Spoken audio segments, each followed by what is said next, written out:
The first day at Starlight Public School was buzzing with curiosity. Students leaned against classroom doors, whispering and smirking. Teachers shared hushed conversations in the staff room, some raising eyebrows, some shaking their heads. A new teacher was joining today, someone who had applied without a referral, walked in without knowing anyone, and was hired after a 10-minute interview that left the principal stunned. No one knew much about her. She hadn't even given a proper bio. Her name, age? Maybe early 30s. She wore a simple cream-colored kurti, plain black trousers, and sandals. No makeup.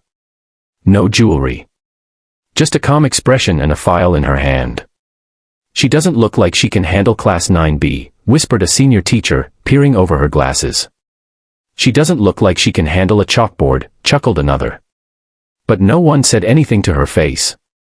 Aarohi simply nodded politely, placed her bag near her desk in the staff room, and waited for her class schedule. 9B. Her first class.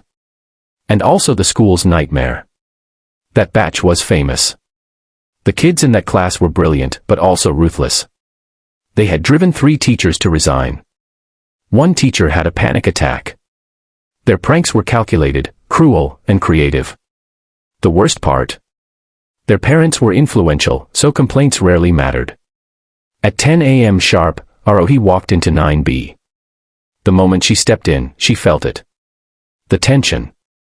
The mocking silence. The way they all pretended to be studying but were clearly plotting. She looked around the classroom. There were 25 students. Some with sly grins, some pretending to sleep, one even wearing earphones shamelessly. "Good morning," she said gently. No response. She walked to the board and started writing her name. Suddenly a chalk piece hit the board just inches from her hand. Giggles followed. Aarohi turned. Her eyes landed on a tall boy near the window, Zaid. Lean, confident, with the arrogance of someone who knew rules didn't apply to him. "I didn't say you could write on our board yet," he said with a smirk. More laughter. Aarohi didn't react. She simply put the chalk down and turned back to the class.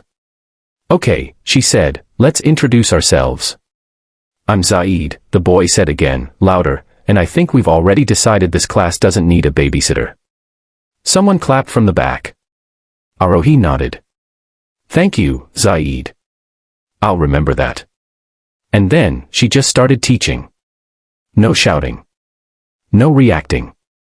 No lectures about respect. She taught the poetry chapter with calm and focus, despite them throwing paper balls, talking loudly, and making jokes. By the end of the class, no one had listened to a word. As she picked up her notes, a girl in the front whispered, "Ma'am, you really don't belong here." Aarohi just smiled gently. "Maybe. But let's see." And she left the room. The next few days followed the same pattern. They made fun of her voice. Mocked her simple clothes. Drew rude pictures of her on the board. Once, they locked her out of her own class.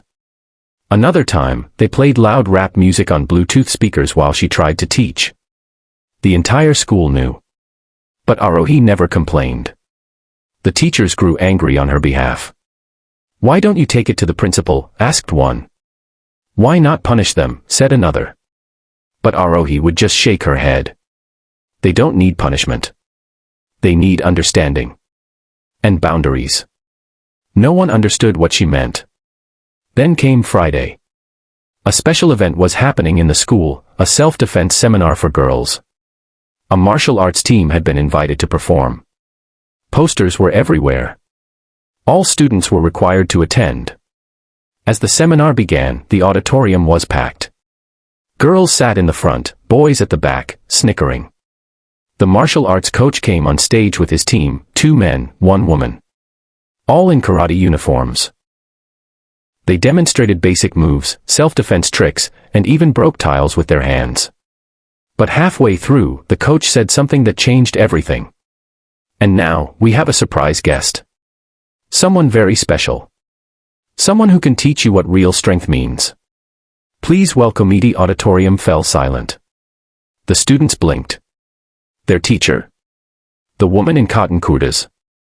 Aarohi stepped on stage, wearing a white gi, the traditional karate outfit, and a black belt wrapped neatly around her waist. Whispers exploded. Is that our teacher? What the hell? She's wearing a black belt. Even Zaid, sitting in the back, leaned forward. Without saying a word, Aarohi walked to the center of the stage. A wooden board was set up. The coach handed her a single tile. She placed it down. Breathed deeply. And then, crack. With one swift motion, she broke it clean in half. The auditorium gasped. She stepped back. Bowed. Then picked up the mic. For weeks, she began softly, I've been told I don't belong. That I'm too quiet. Too soft. Too weak. And I understand. Because we're taught that power always looks loud. That it walks with a swagger and speaks with dominance. She looked toward 9B. But sometimes, power is quiet. It watches. It waits. And when needed, it acts. She took a pause. I've trained in martial arts for 10 years. I have fought in national-level championships. But the hardest battle of my life has been walking into classrooms filled with hurt children who hide their pain behind cruelty. Her voice trembled slightly, but she held firm. I didn't come here to show off. I came here to show you, you are capable of more. Whether you feel invisible, angry, or afraid, strength is already inside you. You just need to find it. Discipline isn't about control. It's about respect, for yourself, and for others. The hall was silent. No laughter. No whispering. Just respect. That day, everything changed. Zaid didn't come to class with earphones anymore. The girl who called Aarohi a babysitter stayed back after class to apologize. Teachers began to look at her differently. And 9B. For the first time in months, they listened. Because now, they knew. The woman they mocked had survived battles they couldn't imagine. And behind her gentle eyes was a fighter the world had never